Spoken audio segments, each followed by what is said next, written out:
अस्सलामुअलैकुम everyone, I hope you will be doing great. तो आज की इस वीडियो में मैं आपको बताने वाला हूं कि लैम्डा फंक्शन क्या होते हैं, लैम्डा फंक्शन को किस तरह से पाइथन में इम्प्लीमेंट किया जाता है। तो इस वीडियो को स्टार्ट करने से पहले मैं आपसे एक रिक्वेस्ट करना चाहता हूं कि अगर आपने हमारे चैनल ए के डीप नॉलेज को सब्सक्राइब नहीं किए तो सब्सक्राइब कर दें।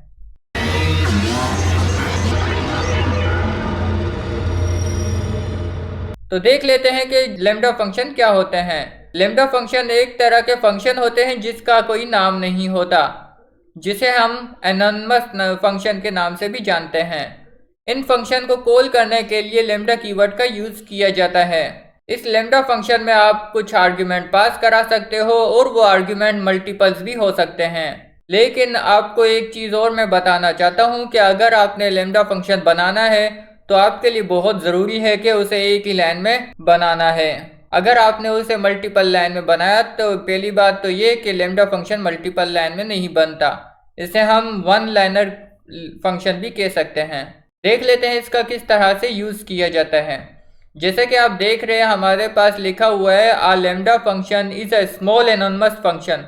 इसका मतलब ये हुआ कि आप जो डेफ कीवर्ड से जो फंक्शन बनाते हो, अगर उस फंक्शन को आप शॉर्टर करना चाहते हो तो लैम्डा कीवर्ड का यूज़ करते हुए एक स्मॉल फंक्शन बना सकते हो।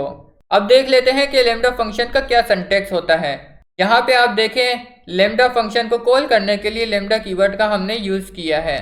इसके बाद हमने कुछ आर्ग्यूमेंट पास कराने हैं, फिर इसके बाद आपने एक्सप्रेशन देनी है और कुछ इधर बेसिक बातें लिखी हुई है। इसको अगर आप पढ़ना चाहते हो तो मैं इस वेबसाइट का लिंक आपको डिस्क्रिप्शन में प्रोवाइड कर दूंगा, तो वहां से आप इसे विजिट कर सकते हो। तो बगैर टाइम वेस्ट किए हम अपनी इम्प्लीमेंटेशन की तरफ आते हैं। तो हम आ चुके हैं अपने VS कोड की तरफ और यहाँ पे आपको एक न्यू फाइल क्रिएट कर लेनी है। उस न्यू फाइल का नाम आप कुछ भी रख सकते हो, लेकिन उसकी एक्सटेंशन py होनी चाहिए। तो यहाँ पे सबसे पहले हम ए नाम का एक वेरिएबल बना देते हैं जिसमें हम लिखने वाले हैं लैम्डा फंक्शन को। तो लैम्डा लिख लेते हैं। इसके बाद आपने कुछ आर्ग्यूमेंट पास कराने हैं, फिर इसके बाद आपने एक्सप्रेशन देनी है। वो आप पे डिपेंड करता है आप कौन सी एक्सप्रेशन देना चाहते हो। तो जैसा कि मैंने यहाँ पे एक एक्सप्रेशन दी है कि हमने जो आर्ग्यूमेंट पास कराया है उस आर्ग्यूमेंट को मल्टीप्लाई करा दो 2 से। तो इसको अब कॉल कराते हैं, प्रिंट लिखेंगे हम। इसके बाद हम ए नाम का जो वेरिएबल हमने बनाया था, अब वो वेरिएबल नहीं, दरअसल एक तरह का फंक्शन बन चुका है। अब यहाँ पे हमने पास कराना है 3। 3 मल्टीप्लाई टू 6 होता है, तो हमारा आंसर आएगा 6। यहाँ पे आप देख सकते हैं 6 आ चुका है। तो बस इतना ही था। ये लैम्डा फंक्शन कोई ज़्यादा रॉकेट साइंस नहीं है इसमें, बस यही था। लैम्डा फंक्शन आपको इधर तक ही याद रखना है, ये बहुत ही ज़्यादा इजी है। लेकिन लोग लैम्डा फंक्शन को बनाने में बहुत ही ज़्यादा कंफ्यूज्ड हो जाते हैं। आपको कंफ्यूज्ड होने की ज़रूरत नहीं है। लैम्डा फंक्शन दरअसल ऐसा फंक्शन है जिसका कोई नाम नहीं होता, पहली बात। दूसरा, इसे हम एक लाइन में डिफाइन करते हैं और इसमें आप यहाँ पे जो भी एक्सप्रेशन देते हो वो यहाँ पे एग्जीक्यूट हो जाती है। लेकिन याद रहे, मैं आपको बार बार बता रहा हूँ कि लैम्डा फंक्शन को सिर्फ और सिर्फ एक ही लाइन में लिखा जा सकता है। अगर आपने लैम्डा फंक्शन को मल्टीपल लाइन में लिखने की कोशिश की तो वो एग्जीक्यूट नहीं होगा, वो आपको एरर प्रोवाइड कर देगा। तो याद रखना है आपको। तो अब यहाँ पे मैं कुछ और एक्सप्रेशन लिख के देखता हूँ। तो जो हमने वैल्यू देनी है तो उसका हमें स्क्वायर कर दो, ठीक है। हमने स्क्वायर लेना है, तो 3 का स्क्वायर क्या होता है 9, तो हमारा आंसर आ जाएगा 9। तो इस तरह से आप एक्सप्रेशन दे सकते हो। अब मैं इसको कमेंट आउट कर देता हूँ और कुछ आपको और प्रैक्टिस करके यहाँ पे दिखा देता हूँ। जैसा कि बी नाम का वेरिएबल बना देते हैं अब, और यहाँ पे हम लिख लेते हैं लैम्डा, ठीक है। हमने यहाँ पे सिंगल आर्ग्यूमेंट पास कराया था, अब हम यहाँ पे मल्टीपल आर्ग्यूमेंट पास कराने वाले हैं, x और y।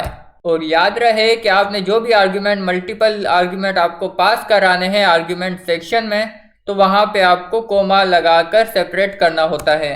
और फिर आपने क्या करना है कि जो आपने x लिखा है उसको मैं मल्टीप्लाई करा देता हूँ y। आप यहाँ पे कोई भी एक्सप्रेशन लिख सकते हो, इट्स अप टू यू। तो यहाँ पे मैं b लिख लेता हूँ और b में हमने 2 आर्ग्यूमेंट पास कराने हैं, क्योंकि हमने यहाँ पे मल्टीपल आर्ग्यूमेंट लिखे हैं। अब यहाँ पे x की वैल्यू कर देते हैं 2 और y की वैल्यू कर देते हैं 4। 4 को मल्टीप्लाई करोगे 2 से तो 8 आएगा आंसर। तो आप यहाँ पे मल्टीपल आर्ग्यूमेंट भी पास करा सकते हो। और इसके साथ साथ अगर आपको कोई आर्ग्यूमेंट पास नहीं कराना तो वो भी आप काम कर सकते हो, जैसा कि मैं बना के दिखाता हूँ। c इक्वल टू लैम्डा, ठीक है। तो यहाँ पे एक स्टेटमेंट लिख लेते हैं, जैसा कि हम अपने चैनल का नाम जानते हैं कि हमारे पास है AK डीप नॉलेज। अगर सब्सक्राइब नहीं किया तो इसे सब्सक्राइब लाजमी कर दें। इस तरह से मैंने स्टेटमेंट लिख ली। तो अब मैं इसे रन करके दिखाता हूँ, लेकिन रन करने से पहले हम यहाँ पे प्रिंट फंक्शन का यूज़ करते हुए लैम्डा फंक्शन को कॉल करेंगे। और यहाँ पे मैंने कोई भी आर्ग्यूमेंट पास नहीं किया, जैसा कि आप यहाँ पे देख सकते हैं। तो अब मैं इसे रन करता हूँ। यहाँ पे कुछ एरर आ चुका है, क्यों एरर आया है वो देख लेते हैं। यहाँ पे हमने आर्ग्यूमेंट तो सब सही पास किया था, इसने क्या बोला है 1 मिसिंग। अच्छा, तो यहाँ पे आपको कोई आर्ग्यूमेंट पास नहीं कराना। और अब मैं इसे रन करके दिखाने वाला हूँ। ये देखें, हमारा AK डीप नॉलेज प्रिंट हो चुका है। तो इस तरह लैम्डा फंक्शन का यूज करते हुए आप इवन और ऑड का फंक्शन भी बना सकते हो, जैसा कि मैं आपको यहाँ पे बनाकर दिखाने वाला हूँ। तो यहाँ पे हम लिख लेते हैं d, एक d नाम का वेरिएबल बना देते हैं सबसे पहले, जिसमें हम लैम्डा फंक्शन लिखने वाले हैं। लैम्डा लिख लेते हैं। इसके बाद आपको इवन और ऑड चेक करना है, तो एक आर्ग्यूमेंट पास करा देते हैं, जिसे हम पता लगाएंगे कि ये इवन है या ऑड है। तो इवन प्रिंट करा दो अगर जो आपने वैल्यू दी है उसका मॉड्यूलस निकालने के बाद उसका रिमाइंडर 0 आता है। और अगर ऐसा नहीं होता तो आप क्या प्रिंट करा दोगे, एल्स में लिख दोगे आप ऑड। तो इस तरह आप फंक्शन लिख सकते हो। अब मैं इसे प्रिंट करके दिखाने वाला हूँ। अब देखें, यहाँ पे मैं d लिख लेता हूँ और d में एक आर्गुमेंट पास कराने वाले हैं। जैसे कि मैं 4 लिखता हूँ, मुझे नहीं पता कि 4 इवन है या ऑड है, तो इसके थ्रू हम पता कर सकते हैं। देखें 4 इवन नंबर है। अगर आप 4 को हटा के 3 लिखते हो तो ये भी आप जान सकते हो कि इवन है या ऑड। तो ये था आज का टॉपिक। उम्मीद है आपको पसंद आया होगा। और आपको अगर इस वीडियो में कुछ भी सीखने को मिला है तो हमारे चैनल AK डीप नॉलेज को सब्सक्राइब कर दें। Thanks for watching. अल्लाह हाफिज़।